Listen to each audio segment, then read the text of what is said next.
I think it was Valentine, long after we were married, that I gave Miss Fay an engagement ring and had it in top of a rose. And she opened the rose, and there was that beautiful engagement ring. And she just wept and it was just overcome with emotion. And she wondered what in the world the lady thought with her getting an engagement ring when she was 50 years old. My favorite Valentine would have to be after we had been dating for a few years. I think we were like 18 or so. We got to go to a Valentine's party together, and he came to pick me up, and I had bought a new dress, and he brought me one rose, and I don't know, something about that one rose made it perfect.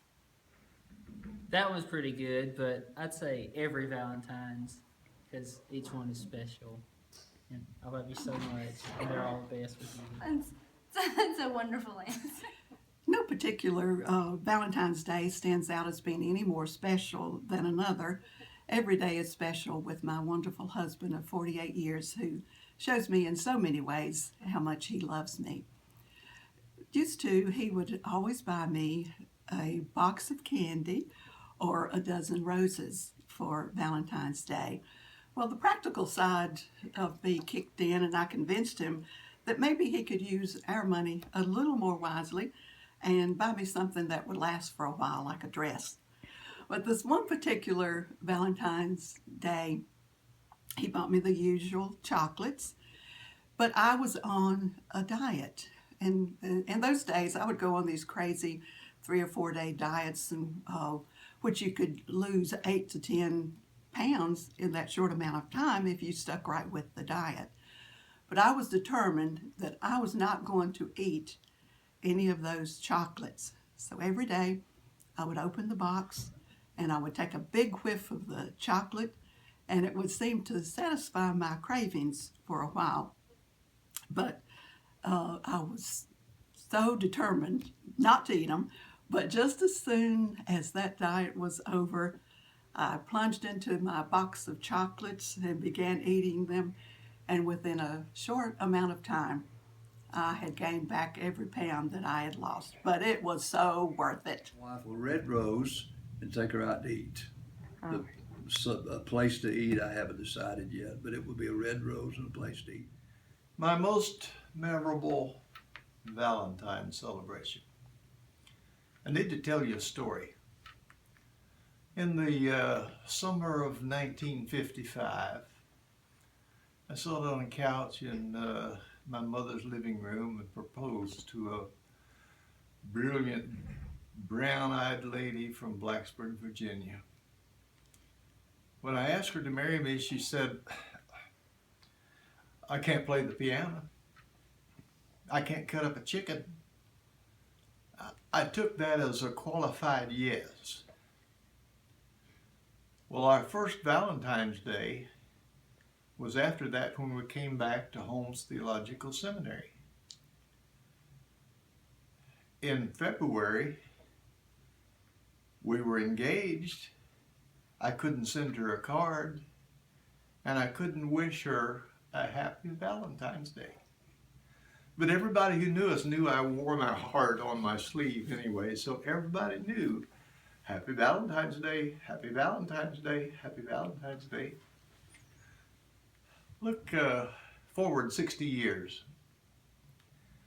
In about 5 hours, through that door, that same beautiful brown-eyed lady is going to come in walking on her cane, and I'm going to walk her down that hall to the Valentine's banquet.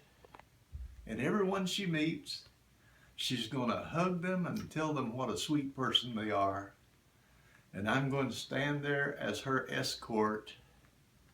And everybody's not going to say, as they usually do, "I like your tie," but they're going to say, "You lucky dog, you lucky dog."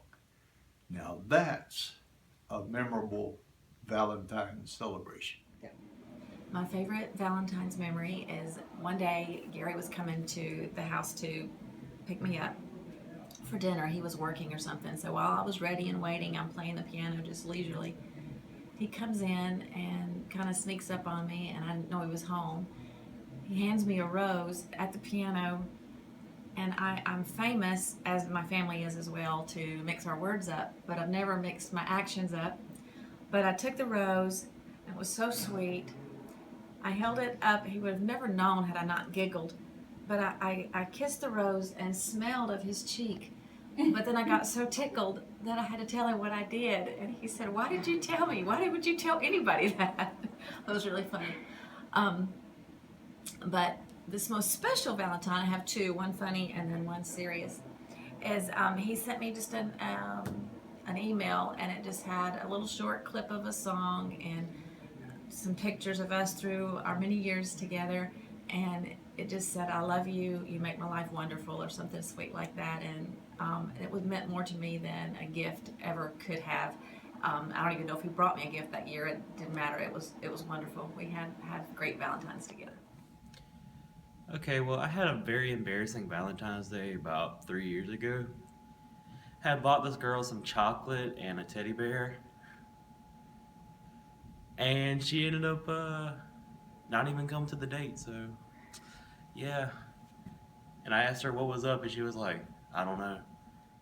My most memorable Valentine's Day with Bryson was last year. He's just so sweet, got me roses, and told me I was beautiful. That's it. Okay. My favorite one was probably like 2001. She was like 21. I was like 4. And I bought her this big old teddy bear from Costco and chased her around the house with it. I It's was the not sweetest 21 thing in ever. 2001.